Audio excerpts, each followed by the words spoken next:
Second nominee ay si dating Congressman Carlos Zarate. Ang third nominee namin ay si dating Congressman Ferdy Gaite. Kami ang mga first three nominees ng Bayan Muna sa 2025 elections.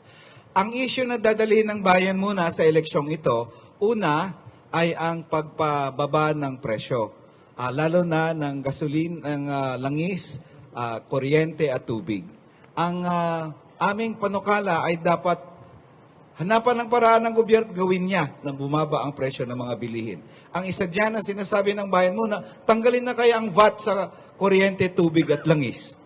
Kasi malaking bagay yan, 12% yan, pero kung matanggal mo yan, malaking maiibsan ang paghihirap ng ating mamamayan. Yung sa langis, dapat i-unbundle na yung langis na yan. Kasi palagi silang nagsasabi ng international price, pero hindi naman naka-unbundle yung presyo nila. Ako, tagaman sa bato, overpriced yan. Kung yan bundle nila, malalaman natin. Yung pangalawang issue ng Bayan Muna sa eleksyong ito ay sahod. Nakabubuhay na sahod na 1,200 pesos kada araw sa lahat ng manggagawa sa buong bansa.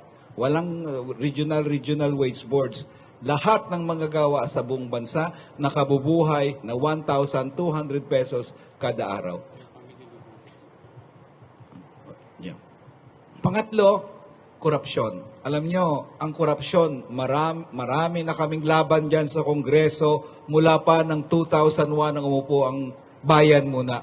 Ang pagmalaki namin sa Bayan Muna, hindi namin sinasanto ang kurakot. Kahit presidente ka pa ng Pilipinas, pag nangurakot ka, wala kaming problemang birahin ka, wala kaming problemang ipa-impeach ka. Basta korap ka, lagot ka sa Bayan Muna. Yan ang aming palaging sinasabi. So ngayon, Hi, sir. okay. At yung minutes stop. Okay, time's up na pala. Sir, yeah. Nasanay ako sa Time is privilege up. speech. Okay. Sige po, tanong na po para galing sa media. Okay, Nico? Magandang umaga po, Nico Bagsik po of Teleradyo Servicio. Nung nakaraang halalan po, kayo po ay hindi nanalo ng seat po, first time in 20 years. Ano po yung gagawin niyo pong strategy ngayon sa pangangampanya para po kayo po ay mahalal po ulit? Thank you. Alam nyo, ang pagtingin naman namin, hindi issue ng strategy talaga namin yung nangyari doon. Kasi ang strategy ng Bayan Muna, consistent naman kami.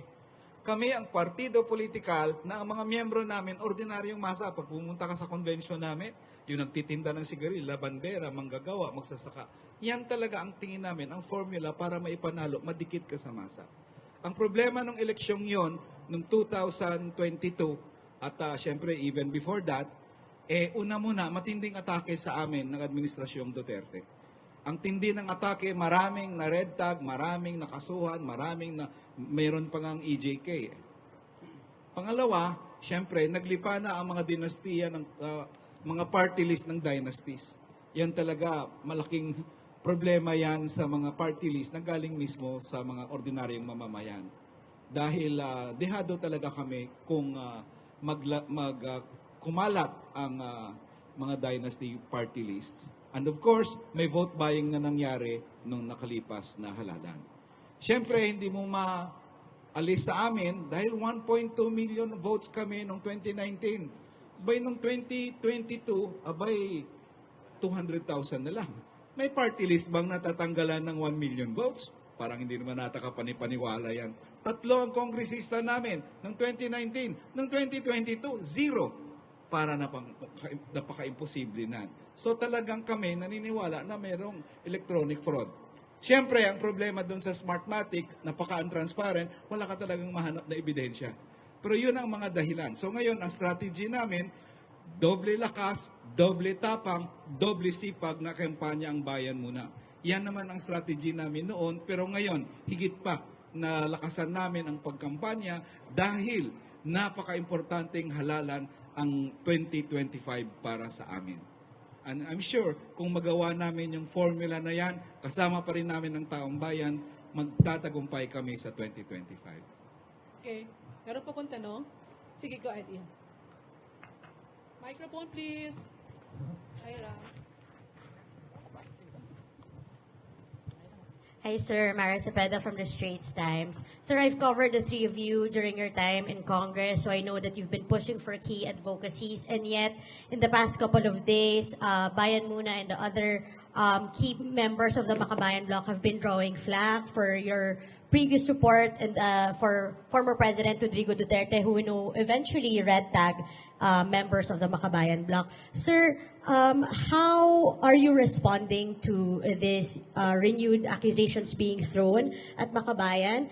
And how is this affecting calls for that there should be a united opposition that Duterte crushed and now President Marcos is enjoying? Yes. Una muna, nung eleksyon, sinasabi nila, sumuporta at bumoto kami kay Duterte. Hindi totoo yan. Actually, you ask them of proof, wala silang proof dyan. Grace po kami noong 2016. Klaro yan, tumatakbo ako kay Grace po. Pagkatapos ng speech, raise ang kamay ni Grace po. Cheese Escudero. Kaya, yung mga, pag tinanong mo na sila, paano nyo nasabing 2016 bumoto, sumuporta kay Duterte, wala naman silang masabi. Siguro kung mayroon ilang mga Makabayan members na bumoto sa kanya, that's part of their choice naman. Hindi naman kami mga diktador na nagsasabi kung anong iboboto na parang ibang mga dynasties. Secondly, yung masasabi namin sa kay Duterte, marami siyang pangako nung panahon ng eleksyon. Ang pangako niya para sa masa. Saan ka nakakita ng presidente na ipamigay niya ang lupa sa magsasaka ng libre? Saan ka nakakita ng presidente na nagsasabing itaas niyang sahod ng ganito? Bihira yon. Kaya marami ang nabighani sa matamis na dila ni Duterte.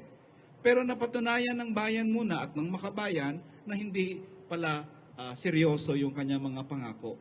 In fact, napakaiksi ng panahon bago namin binira si Duterte. And lastly, last point, 2019 at 2016, pagkatapos niyang umupo, wala pang isang buwan, kami ng mga human rights lawyers ng NUPL, tinulig sana namin yung AJK niya. July siya umupo, August.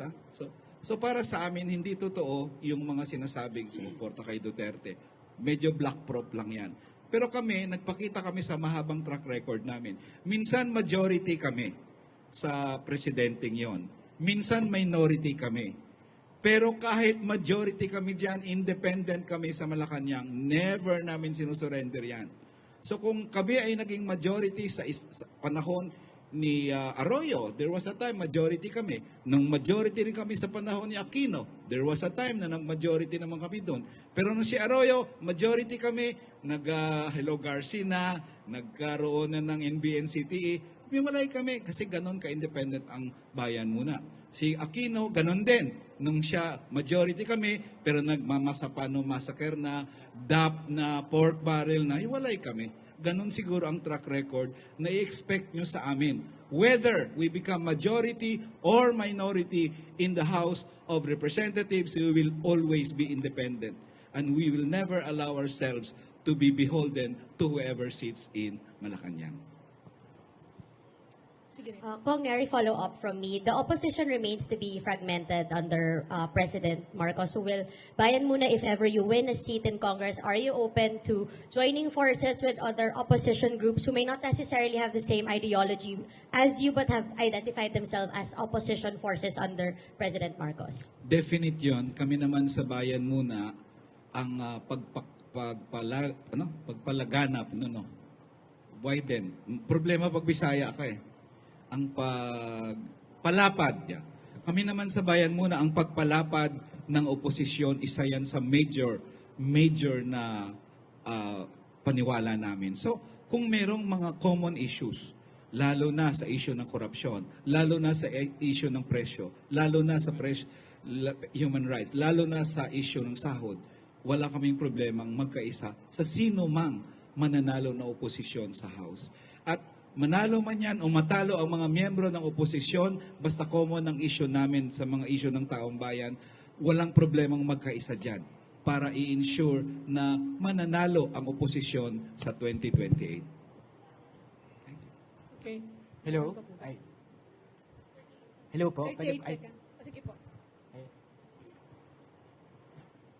Ay, hello po. Good morning po. Dwight De Leon from Rappler. Kanina you've mentioned the word impeachment and yun nga, progressive groups or party lists under the Makabayan Coalition have been calling for Sara Duterte's impeachment. And you have sitting members in Congress. So I guess the burning question is, kailan na po ba talaga ninyo balak ihain talaga yung impeachment complaint? Because even in, siguro yung chit-chat, even in Congress, is that they're waiting for Makabayan to file the impeachment complaint against the Vice President. Una muna, kami sa bayan muna, we will support any impeachment complaint.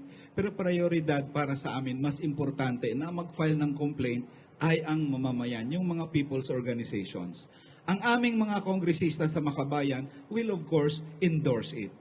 Mas yun pa yun. Ang kongresista kasi nag-endorse siya ng complaint. But the complaint, better na mamamayan, ordinaryong mamamayan, mga people's organization. Kasi ang perang nawaldas, pera nila mainly yan eh. Taxes yan mismo nila eh. So, mas maganda ang, kung baga may pagkakaisa ang mamamayan na gustong i-impeach si Sara Duterte at ang mga kongresista na mag-endorse ng impeachment ni Sara Duterte. Po. Time is out. Thank you po. Time is up po. Maraming salamat po. Thank you Maraming po. salamat.